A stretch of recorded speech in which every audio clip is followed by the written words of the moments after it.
August the 20 Third. something. You would take a minute, look at the minutes, and if there's a motion to adopt, we'll entertain that. So moved. Second.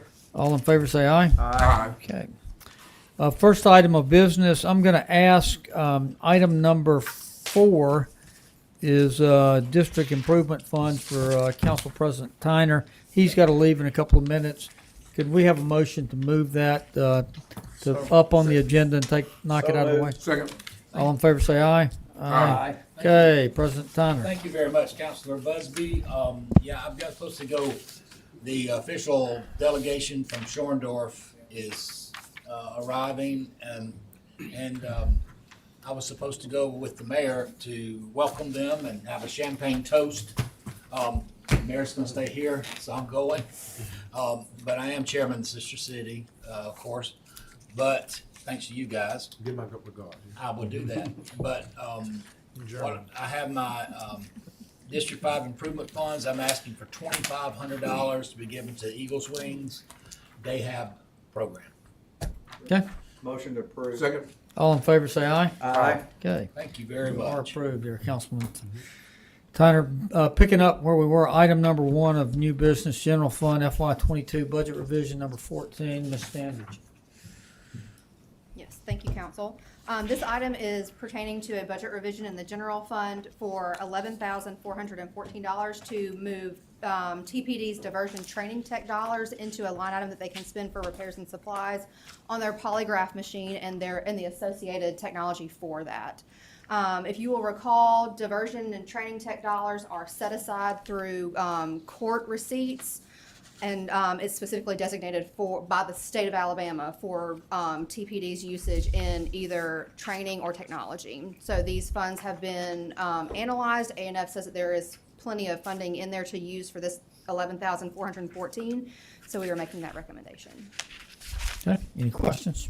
So moved. Second. All in favor, say aye. Aye. Okay, budget revision is approved. Next, we've got 2 agency funding presentations. Tuscaloosa City Board of Education, you're up first. Dr. Daria, welcome. Always good to have you here.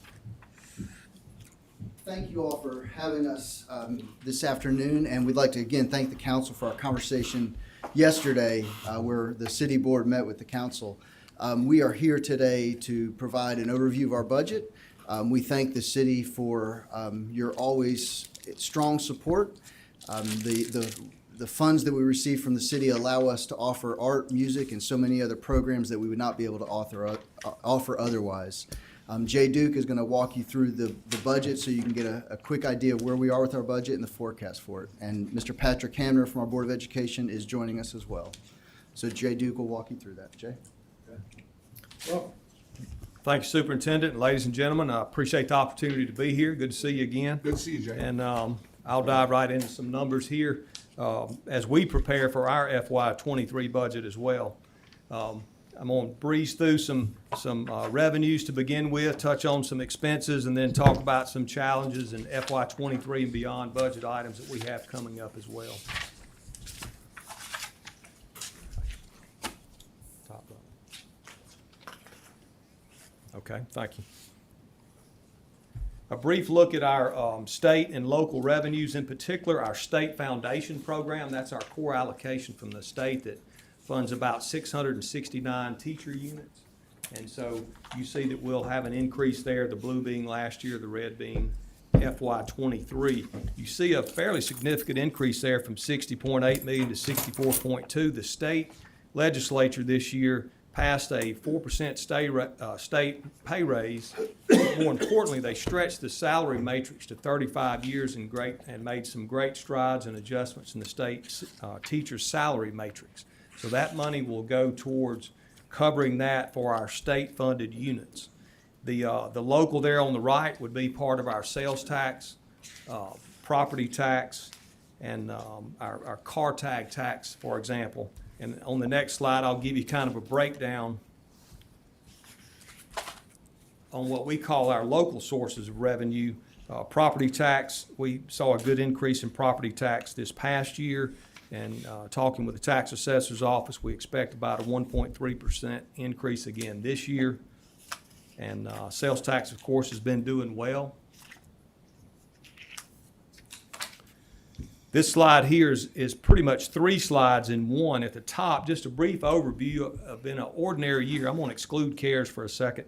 In an ordinary year, we get about 14% of our funding from federal sources, 47% from state sources, of which you saw just a second ago when I referred to the state foundation program, and then county sources, which would be the property tax and the sales tax. And then we get money from the city, of course, and we're thankful for that. We're here to say thank you.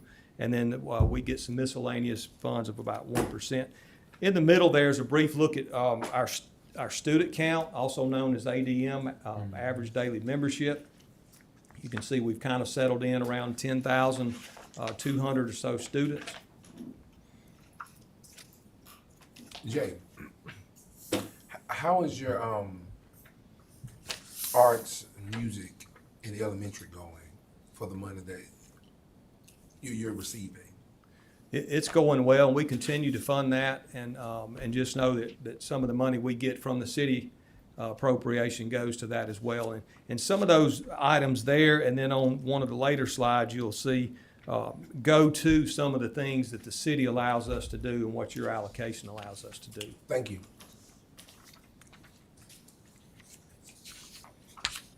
Here's a look at our CARES funds in relation, or COVID funds in relation to the totality of our budget, starting with FY20 when those funds started to roll in.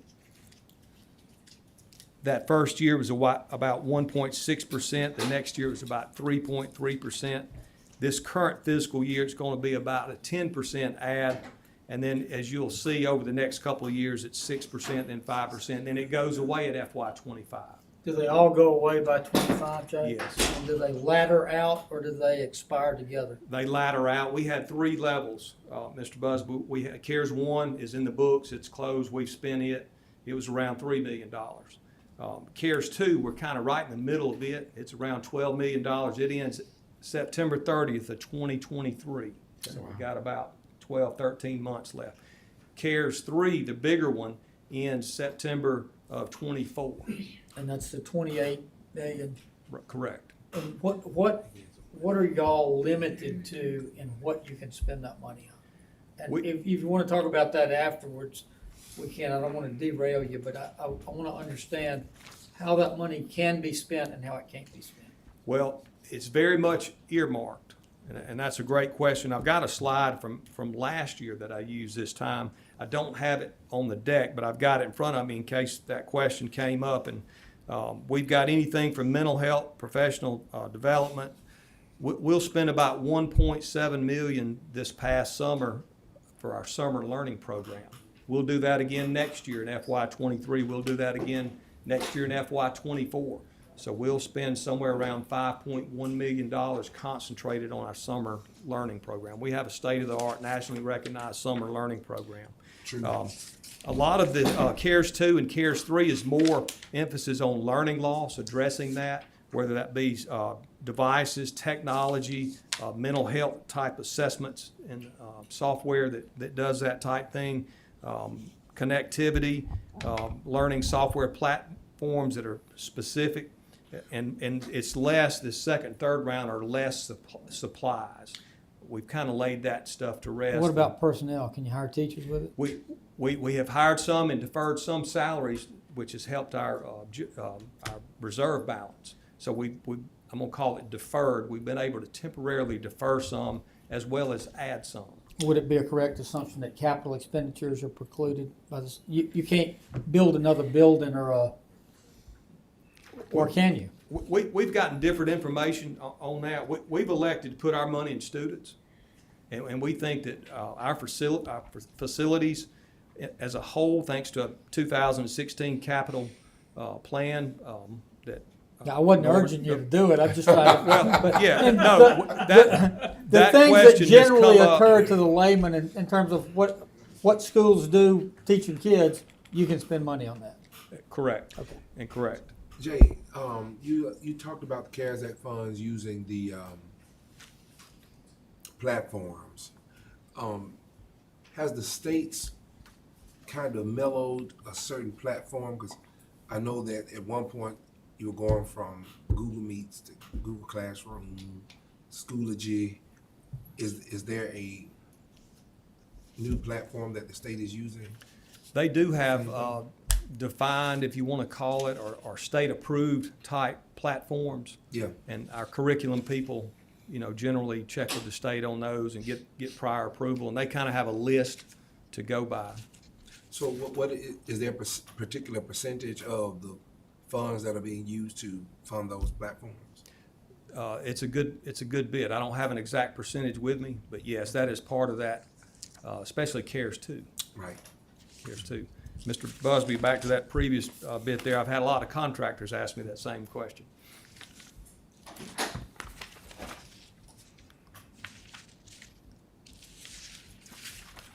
To our general fund, our school system, like most school systems, about 88% salaries and benefits. That's broken down, if you combine principals, librarians, and counselors along with the teachers, that's going to be bumping about 70% of what we spend of the salaries and benefits. So our investment is heavy on teachers. We had a long discussion yesterday with y'all on athletic staff. Where do they fall in this? What, are they in one of these groups, They'd be almost entirely in that 59%. in the teacher's part? That's right.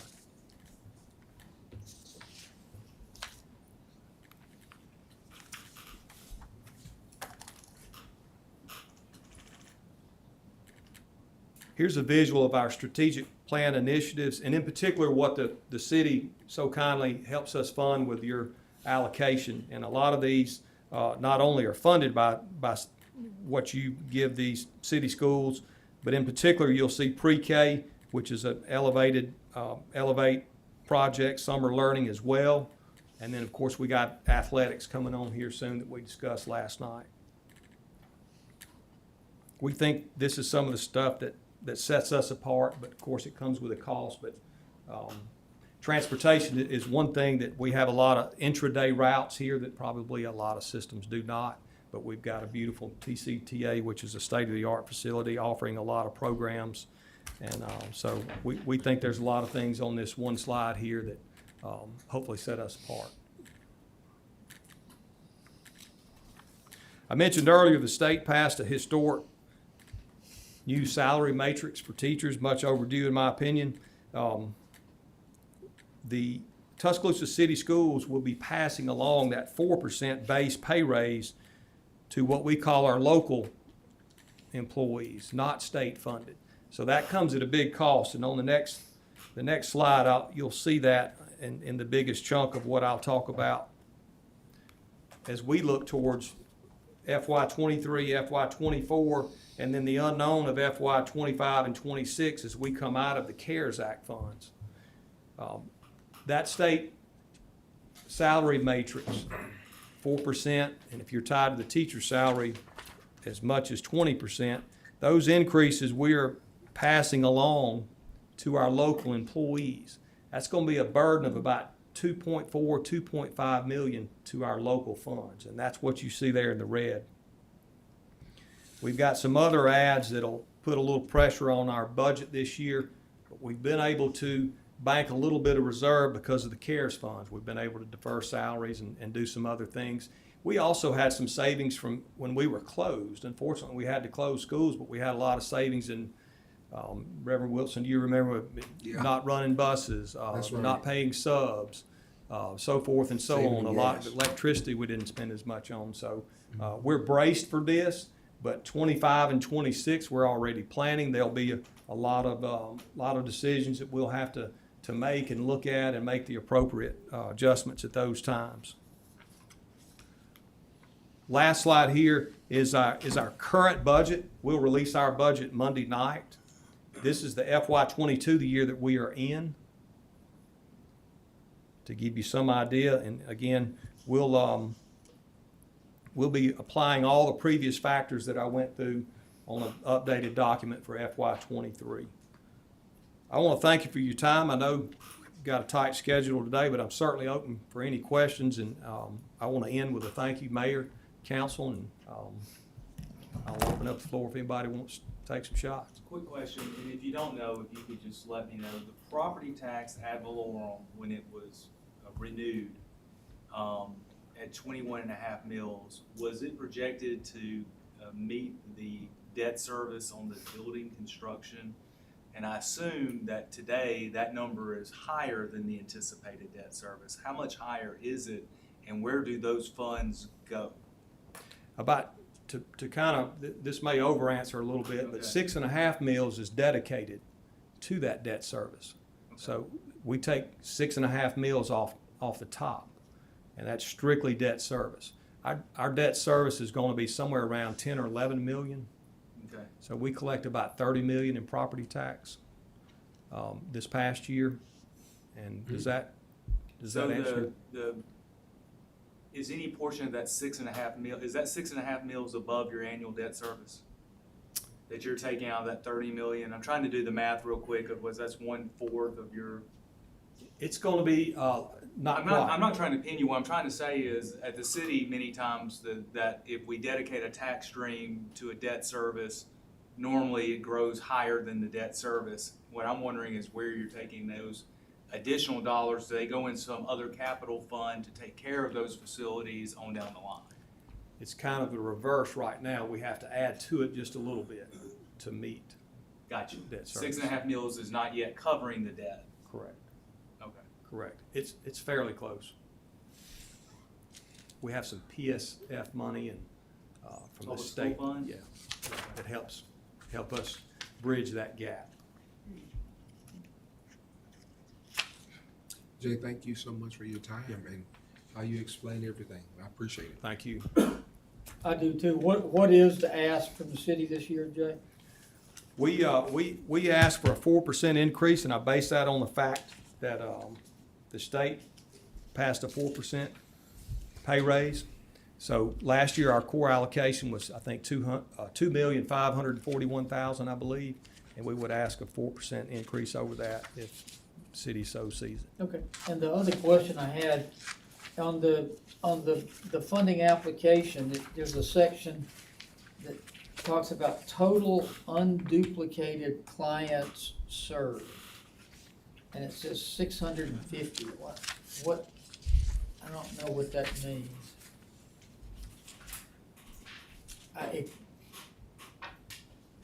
You got me Here on we that go. one, Mr. Busby? I'll give you this one exactly. So this is the application that was filed, and this is the specific chart that he's talking about.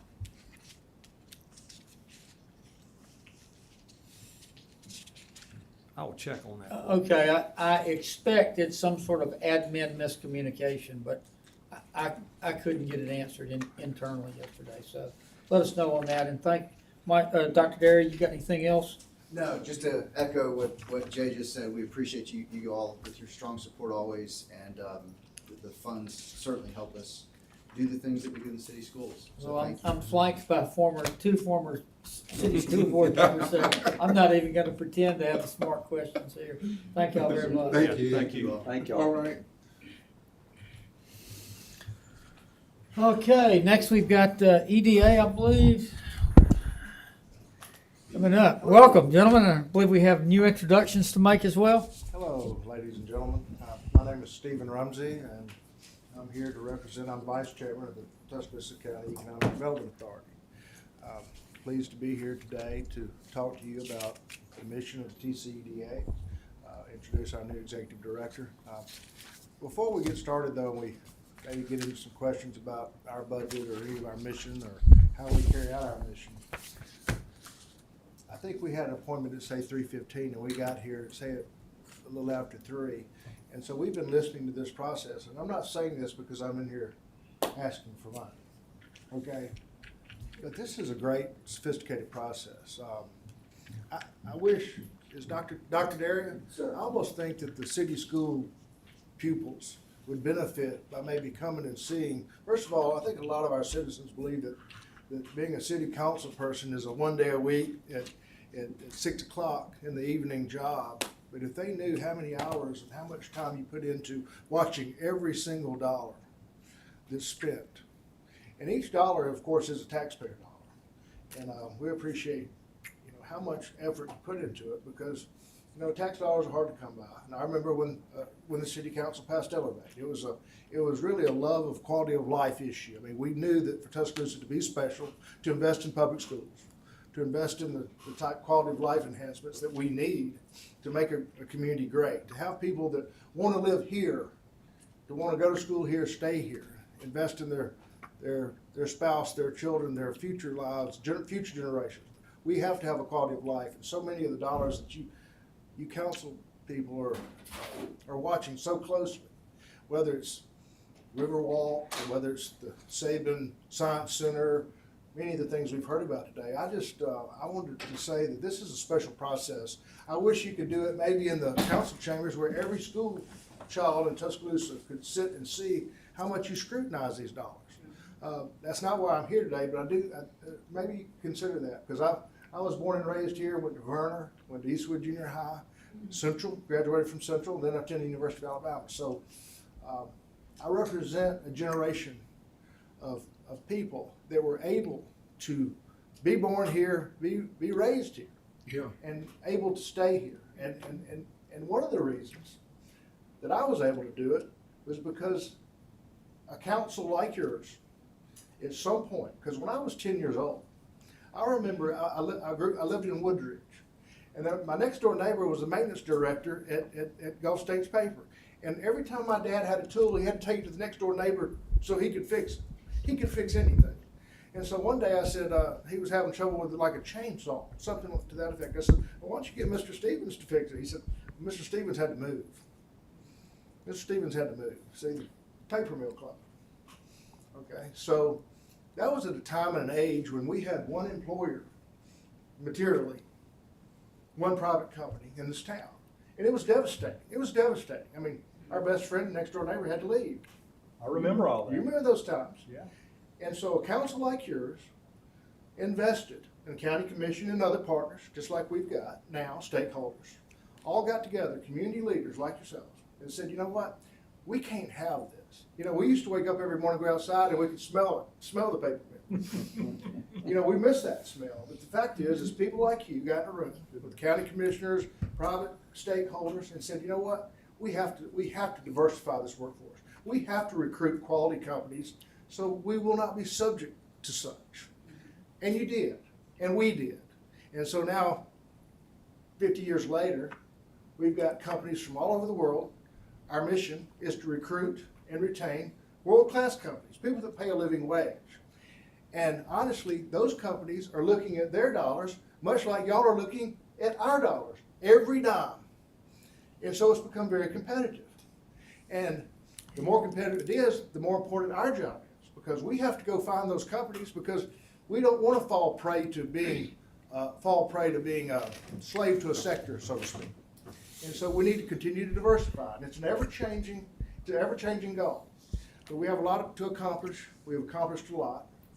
The people before us accomplished a lot. Today, we want to answer questions about what we do, how we do it, what we want to do in the future, how we spend your tax dollars when you allocate it to us, and any questions you may have.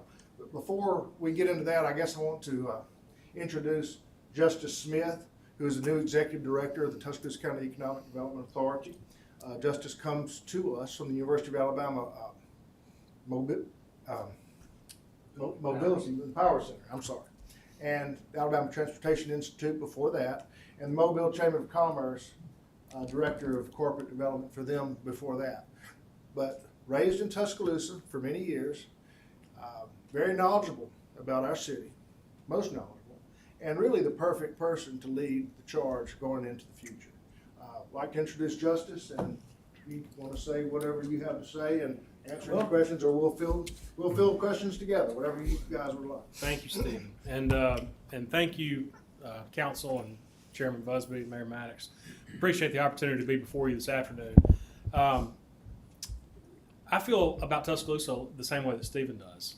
I was not born here, but our family moved here when I was 15, and I feel a strong personal connection to this community.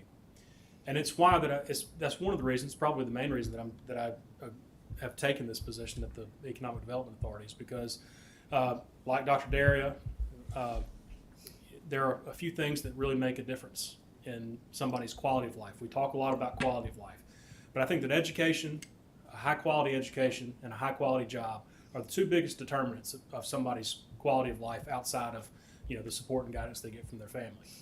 And so I'm completely dedicated to working to support existing industries, lure new companies to our community, and working with you as a partner. I've worked in economic development, as Stephen said. I was at the Montgomery Chamber for 7 or 8 years. Had great teachers, was part of a great team, and I don't know any other way to do this business. You have to be a good teammate. You have to be transparent. You have to be honest, and you have to be aggressive. And some of you I know, some of you I don't know. I'm looking forward to meeting you and establishing strong working partnerships with you. That's what it's going to take to be successful. In order to build on the successes of the past, to have a promising future, we need to be united in everything that we do. And I've spent a career trying to do that, trying to build consensus with partners. I understand how important it is to be a partner with the city. I understand how important it is to be a partner with every local government within Tuscaloosa County, and local businesses too. So I'm eager to get started. This is my 7th day on the job, so it's not easy necessarily to come in and talk about things that asking you for money necessarily. But I've spent the last 7 days working with the staff and the board of directors, trying to familiarize myself with the operation of the organization. Met with our accountants. Have a basic grasp of the budget and what we're trying to do. I'd be happy to go over a few just cursory numbers with you about what we're requesting, how we're going to use that funding, and also just I'd be happy to answer any questions that you have. But I'm eager to get started, and I think that we have a lot of opportunities. Stephen also mentioned that my immediate past job was at the University of Alabama.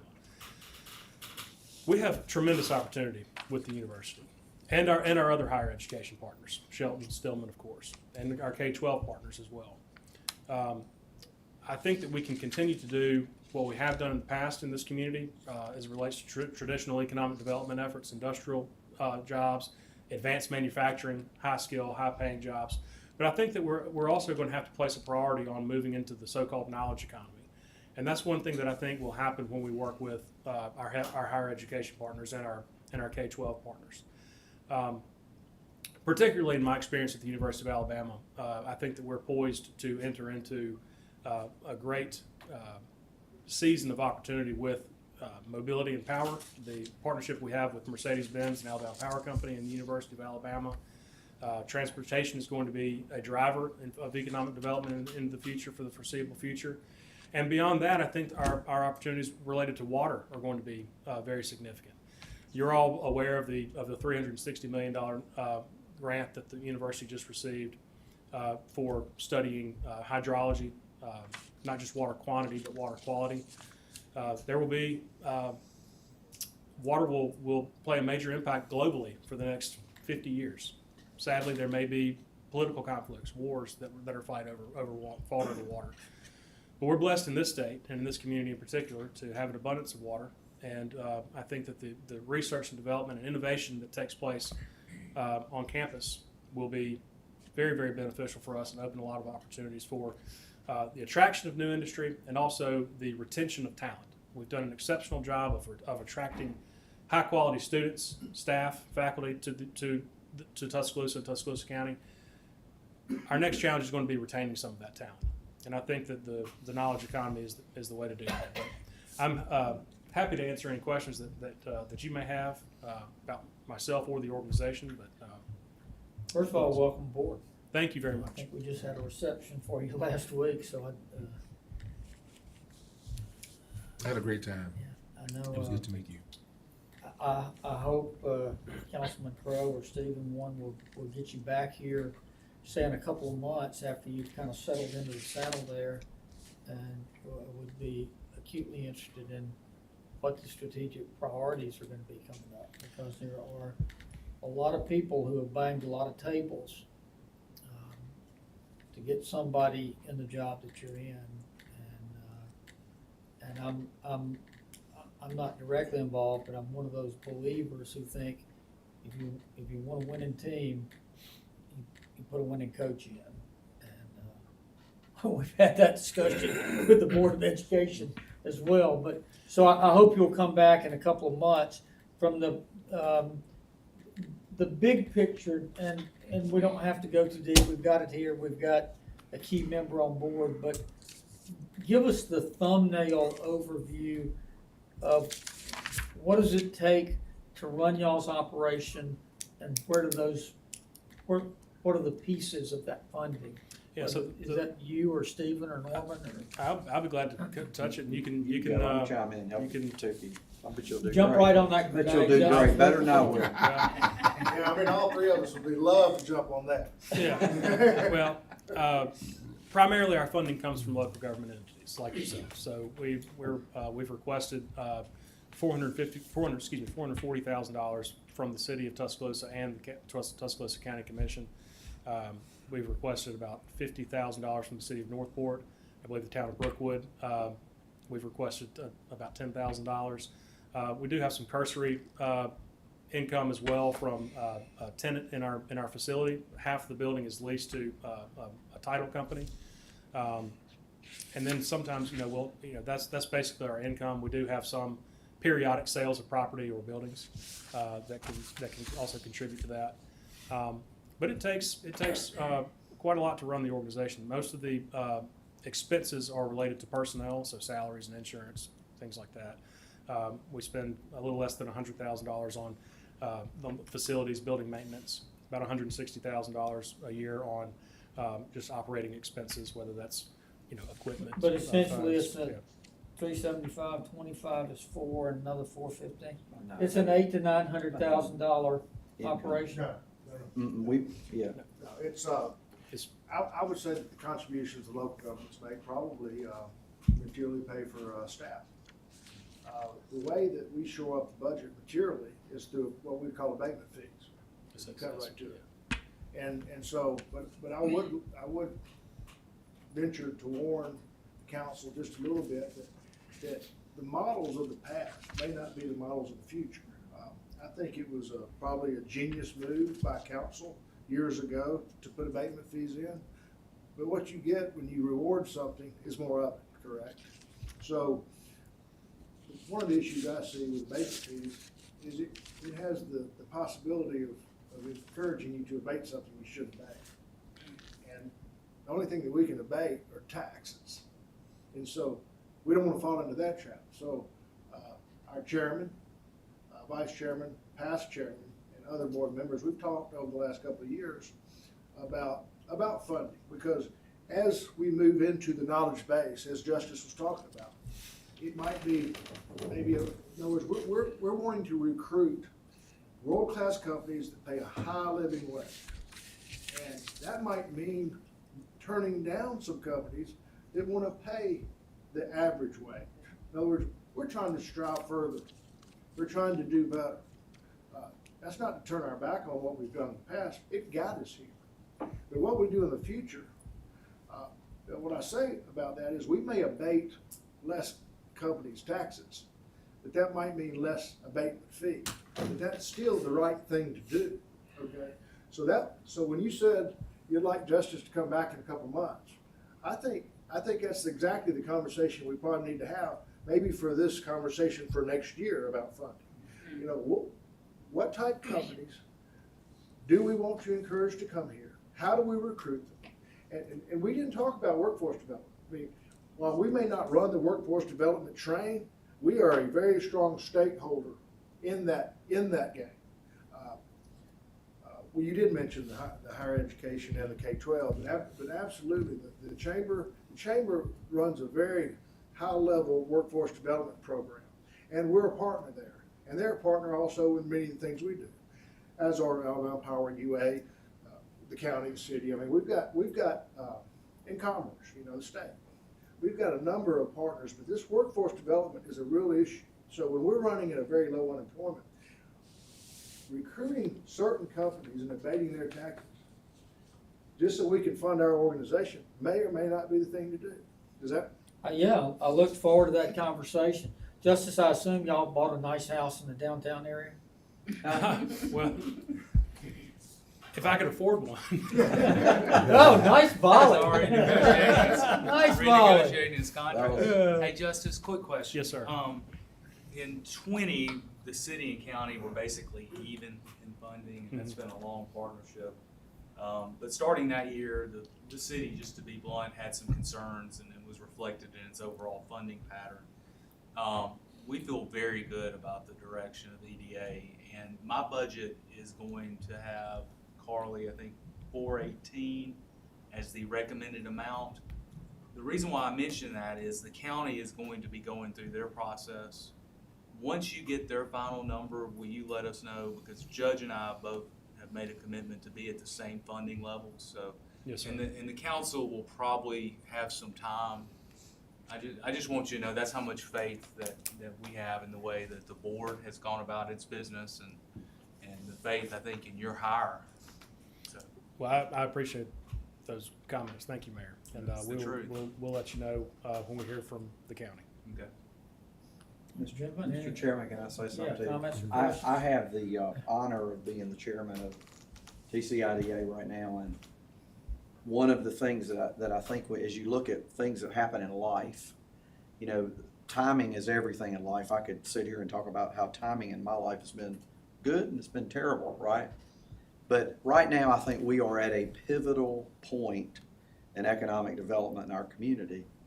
I think you look at the past, as Stephen has said, and others that, and I know the mayor, and we've all talked about this before, we stand on the shoulders of great companies, and if I start naming some, I don't mean to leave anybody out, but Westerville, BF Goodrich, Nucor, Maccabee, Pfeiffer Wire, you start listing the companies that have made our town. We want to continue to push and help them have a positive business environment, right?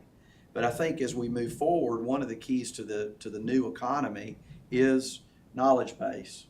You know, what is trying to connect, and I think the city council with our mayor is trying to tackle, also I'd say our city schools, we're trying to tackle the quality of life issue here in Tuscaloosa. We want people to stay here. We want people to raise their families here. We want them to educate their kids here, right? We want to give them reasons to do that. Well, one of the biggest things we can do is give somebody a great paying job, right?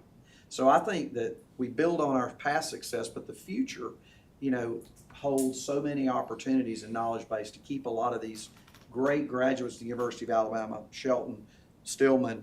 We want those folks to stay here in town, right? So what we're trying to do, and we will unveil that to the council as an organization, is look at the focus of the economic development, TCEDA, and say, these are the places we're going to focus for the future to increase jobs, to bring better paying jobs to our community. And I think that's exciting for us, you know, kind of focusing around some of the initiatives at the university with AMP, Alabama Power, Mercedes-Benz, who's huge in this city, but also what are some other opportunities that we have as a city moving forward. And I think Justice, getting back to the original ramble that I had, timing. Justice is the right person at the right time to lead this organization with the right experience to lead us forward. And I personally, I'm wearing two hats today, but as a city councilman, I feel really good about our investment in IDA, but also as chairman of the board, I could not be more proud of where we are as an organization with Stephen in leadership and Tim Parker and with you leading our organization. So I congratulate you for the hire, and I'm so glad you're still here after 7 days, and I hope it's 70 years. So that's good. But we've got a lot of exciting things going on, and I think that the support of the city is huge. The support of the county, Northport, we've been very well received when we have been meeting with people, and that's encouraging, and I appreciate the city's support. That's good to hear about Brookwood. Yep. Yeah. This is the second year, Stephen, Yeah. second year they've given $10,000. That's awesome. That's awesome. It really is. And our meetings with the Northport and the county went great too, Walter. So I think we're in a good spot, and I appreciate what you're doing. Well, I appreciate your leadership. You know, being a mayor and a city council member is not an easy job. I told Norman this when we first met. I said, you know, people come up to you in Publix and just give you an earful. So I know I know sometimes a very thankless job, but I appreciate what you're doing. So Thank you, gentlemen. Anything else? Any questions? I concur with Norman. Justice, I want to tell you, thank you so much for your commitment to our city.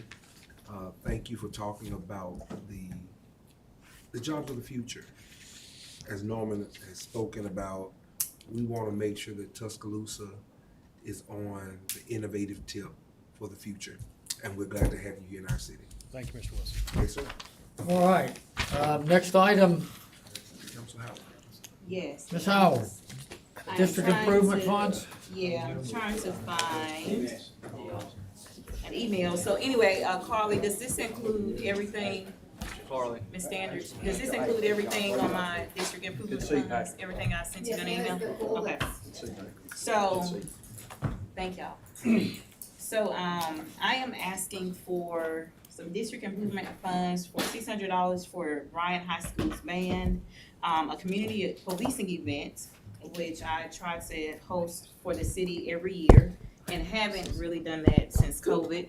And that's in the amount of $300.